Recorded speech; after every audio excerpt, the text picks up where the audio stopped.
ഞാൻ പറഞ്ഞതുപോലെ വിധികൾ ഒരിക്കലും ഇന്ന് അനുകൂലമെങ്കിൽ നാളെ പ്രതികൂലമായിട്ടുള്ള വരുന്നവർ കോടതിയിൽ പോകും. അപ്പോൾ എല്ലാവർക്കും 100% ഒരു വിജയം കോടതി വിധികളിലൂടെ അങ്ങനെ ലഭിച്ചിട്ടില്ല. കോടതി വിധികളെ മാനിക്കുന്നു. പക്ഷെ അതേസമയം സഭയെന്നുള്ള നിലയിൽ സഭയ്ക്ക് സഭയുടേതായ സംവിധാനങ്ങളും വിശ്വാസ കാര്യങ്ങളും ഒക്കെ ഉണ്ട്. അതിന് ഭംഗം വരുന്നതിന് നമുക്കൊന്നും ചെയ്യാൻ സാധിക്കുകയില്ല. ഏത് കാലത്തും ഒരു പരിഹാര മാർഗം എന്ന് പറയുന്നത് ചർച്ചകളിലൂടെയുള്ള ഒരു പരിഹാരം തന്നെയാണ്. അതിന് എല്ലാ കാലത്തും പലരും ഇടപെട്ടിട്ടുണ്ട്. പക്ഷേ ആ ഇടപെടലുകളൊന്നും ഫലപ്രാപ്തിയിലെത്തിയില്ല എന്നുള്ളതാണ് ഒരു യാഥാർത്ഥ്യം. ഏറ്റവും ഒടുവിൽ ബഹുമാനപ്പെട്ട കേരള മുഖ്യമന്ത്രി 2 കൂട്ടരുമായിട്ട് സംസാരിച്ചിരുന്നു. അതിലൊരു ലക്ഷ്യം കണ്ടില്ല. പിന്നെ ഏറ്റവും ഒടുവിൽ ബഹുമാനപ്പെട്ട ഇന്ത്യൻ പ്രധാനമന്ത്രി നമ്മളോട് സംസാരിച്ചു. അവരോടും സംസാരിക്കാമെന്ന് പറഞ്ഞിട്ടുണ്ട്. നേരിട്ടുള്ള ചർച്ചകൾക്ക് നമ്മൾ തയ്യാറാണ്. സഭ മെത്രാപ്പൊലീത്തന്മാർ അടങ്ങുന്ന ഒരു സമിതി അതിനുവേണ്ടി തിരഞ്ഞെടുത്തിട്ടുണ്ട് വർഷങ്ങൾക്ക് മുമ്പ്. അങ്ങനെ ഒരു 1-to-1 ഡിസ്കഷന് വേണ്ടിയിട്ട് സഹോദരങ്ങളായ മറുഭാഗത്തിലെ സഭ അതിന് മുന്നോട്ട് വന്നിട്ടില്ല എന്ന് കരുതി നാളെ അങ്ങനെ വരില്ല എന്നൊന്നും ഞാൻ പറയുന്നില്ല.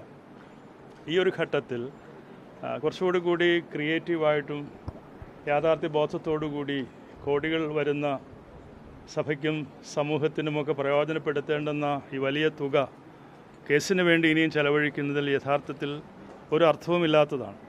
അതുകൊണ്ടാണ് നമ്മളെപ്പോഴും പറയുന്നത് സമവായത്തിൻ്റെ പാത നമുക്ക് തിരഞ്ഞെടുക്കാം. 2 സഭകളുടെയും അസ്തിത്വം നിലനിർത്തിക്കൊണ്ട് യോജിക്കാവുന്ന മേഖലകളിലെല്ലാം യോജിച്ച് പ്രവർത്തിക്കാമല്ലോ. അങ്ങനെ യോജിച്ച് പ്രവർത്തിക്കുകയും സഹോദരി സഭകളെ പോലെ മുന്നോട്ട് പോകുവാനുള്ള ഒരു സാഹചര്യം ഉണ്ടാക്കുവാൻ ചർച്ചയാണ് ആവശ്യമെങ്കിൽ ചർച്ച ചെയ്യണം. അതിനൊന്നും സാധിക്കുന്നില്ല എങ്കിൽ കേസുകളുടെ വഴിക്ക് പോകും. അതൊരു നിർഭാഗ്യകരമായ ഒരു സാഹചര്യമായിരിക്കും ഉണ്ടാകാൻ പോകുന്നത് എന്നാണ് ഞാൻ കരുതുന്നത്. എല്ലാത്തിനും ഒരു അന്ത്യം വേണമെന്ന് ആഗ്രഹിക്കുന്നുണ്ട്. അതിനുവേണ്ടി പരിശ്രമിക്കുന്നുണ്ട്. ആ പരിശ്രമം സ്നേഹത്തോടെ ഇനിയും തുടരും എന്ന് മാത്രമേ എനിക്ക് പറയാനായിട്ടുള്ളൂ.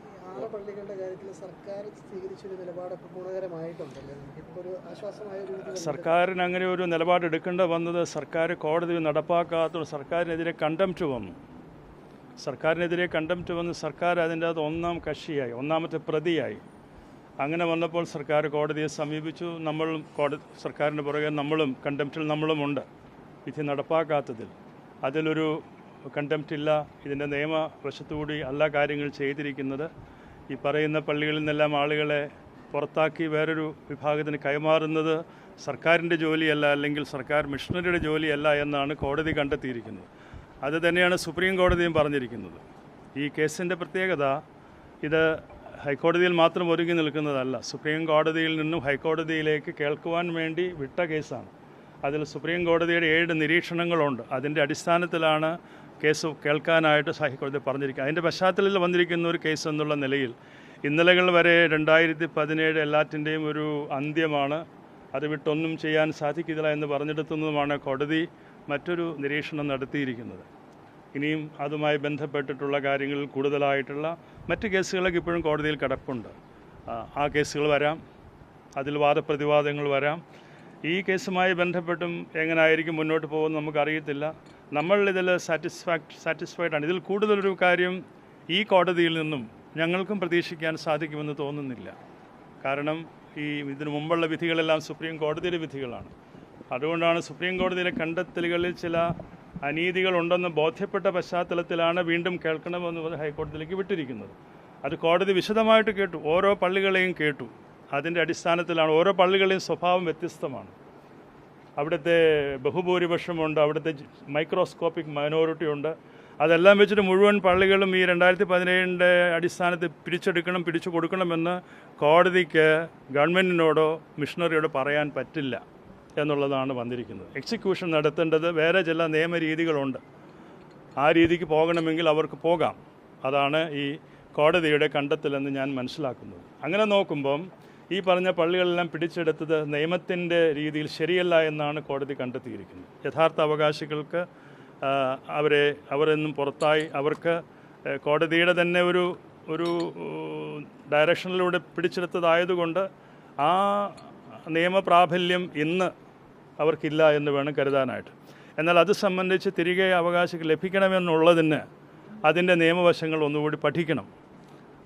ഒരു സംഘർഷമുണ്ടാവാതെ നോക്കണം. അതിൽ ലീഗൽ അഡ്വൈസ് നമുക്ക് വേണം. കോടതി വിധി കൂടുതൽ ഗഹനമായിട്ടൊന്നുകൂടി പഠിക്കേണ്ടത് 100-300 പേജിൽ ഇന്നലെയല്ലേ വന്നത്.